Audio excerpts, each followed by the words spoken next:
Hi hello ನಮಸ್ಕಾರ ನನ್ನ ಎಲ್ಲ YouTube family, welcome back to my channel. ನಾನಿವತ್ತು ನಿಮ್ಮ ಜೊತೆ ಶೇರ್ ಮಾಡ್ತಾ ಇರೋ ವಿಡಿಯೋ ಬಂದು ಕುಕಿಂಗ್ ವಿಡಿಯೋ. ಆಲ್ರೆಡಿ ಗೊತ್ತಾಗಿರುತ್ತೆ ವಿಡಿಯೋದಲ್ಲಿ. ಹಾಗೆ ಇಲ್ಲಿ ನಾನಿವತ್ತು ಒನ್ ಪಾಟ್ ಪಾಸ್ತಾ ಅಂತ ಏನು ಹೇಳ್ತೀವಲ್ವ, ಅದನ್ನು ಮಾಡ್ತಾಯಿದ್ದೀನಿ. ಅದನ್ನು ಹೇಗೆ ಮಾಡೋದು, ಏನೆಲ್ಲ ಇಂಗ್ರೀಡಿಯೆಂಟ್ಸ್ ಬೇಕು ಬನ್ನಿ ನೋಡೋಣ.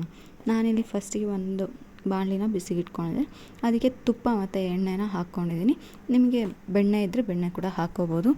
ಇದು ಎಣ್ಣೆ ಮತ್ತು ತುಪ್ಪ ಬಿಸಿ ಆದಮೇಲೆ ನಾನಿಲ್ಲಿ ವೆಜಿಟೇಬಲ್ಸ್ ಬಂದು ಈರುಳ್ಳಿ, ಕ್ಯಾಪ್ಸಿಕಮ್ ಹಾಗೆ ಕ್ಯಾರೆಟ್ನ ತೊಗೊಂಡಿದ್ದೀನಿ. ಮತ್ತು ನಾನಿಲ್ಲಿ 1 ಬಟ್ಲು ಮ್ಯಾಕ್ರೋನಿನ ತೊಗೊಂಡಿದ್ದೀನಿ. ನೆಕ್ಸ್ಟ್ ನಾನಿಲ್ಲಿ ಪೌಡರ್ಸ್ ಬಂದು ಮಯೋನೀಸ್ ಎಲ್ಲ ಒಂದೊಂದು ಸ್ಪೂನ್ ತೊಗೊಂಡಿದ್ದೀನಿ. Mayonnaise, chilli flakes, pizza sauce ನಾನೇನು ಮಾಡಿದ್ದೆ ಅಲ್ವಾ ಆ ಪಿಜ್ಜಾ ಸಾಸ್ನ ಹಾಕಿದ್ದೀನಿ.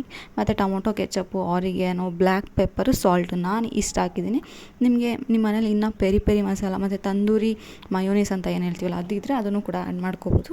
ಇದನ್ನೆಲ್ಲ ನೀಟಾಗಿ ಹಾಕ್ಕೊಂಡು ನಾನಿಲ್ಲಿ 1 ಬಟ್ಲು ಮ್ಯಾಕ್ರೋನಿ ತೊಗೊಂಡ್ರೆ 2 ದೊಡ್ಡ ಲೋಟ ನೀರನ್ನು ಹಾಕ್ಕೊಂಡಿದ್ದೀನಿ.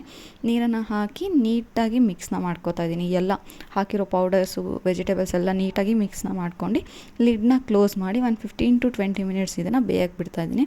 ನೀವು ಮಧ್ಯ ಮಧ್ಯ ಓಪನ್ ಮಾಡಿ ಕೈ ಆಡಿಸ್ತಾ ಇರಬೇಕು, ಇಲ್ಲ ಕೆಳಗೆ ಒತ್ತೋಗ್ಬಿಡುತ್ತೆ, ಅಂದರೆ ಮ್ಯಾಕ್ರೋನಿ ಪಾತ್ರೆಗೆ ಅಂಟ್ಕೊಂಡ್ಬಿಡುತ್ತೆ. ಹಾಗಾಗಿ ಇದನ್ನು ನೀಟಾಗಿ ಹೀಗೆ ಕೈ ಆಡಿಸ್ತಾ ಇದ್ದರೆ ನಿಮಗೆ ಯಾವುದೇ ರೀತಿಯ ಪಾತ್ರೆಗೆ ಹತ್ಕೊಳ್ಳಲ್ಲ.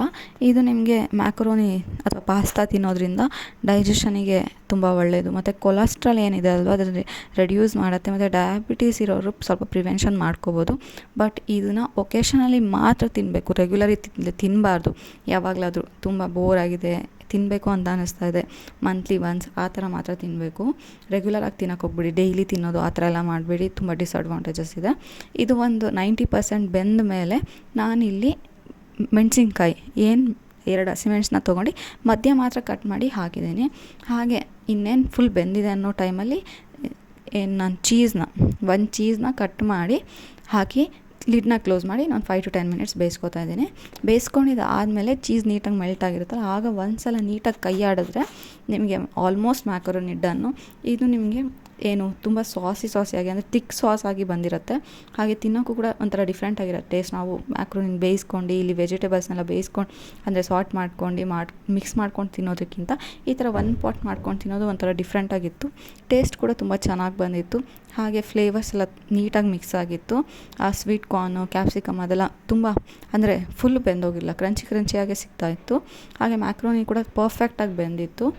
ನಿಮಗೆಲ್ಲ ಇಷ್ಟ ಆಗುತ್ತೆ ಇದು ಪಕ್ಕ. ನಮಗೆ ಇದು ತುಂಬ ಇಷ್ಟ ಆಯಿತು, ಡಿಫ್ರೆಂಟಾಗೂ ಇತ್ತು, ಫ್ಲೇವರು ಟೇಸ್ಟು ಚೆನ್ನಾಗಿತ್ತು. ಹಾಗೆ ನಿಮಗೆಲ್ಲ ಇಷ್ಟ ಆಗಿದೆ ಅಂತ ಅಂದ್ಕೊಳ್ತೀನಿ. ಇಷ್ಟ ಆಗಿದೆ ಲೈಕ್ ಮಾಡಿ, ಹಾಗೆ ನನ್ನ ಚಾನಲ್ನ ಸಬ್ಸ್ಕ್ರೈಬ್ ಆಗಿ ಹೀಗೆ ಸಪೋರ್ಟ್ ಮಾಡ್ತಾಯಿರಿ. Thank you for watching.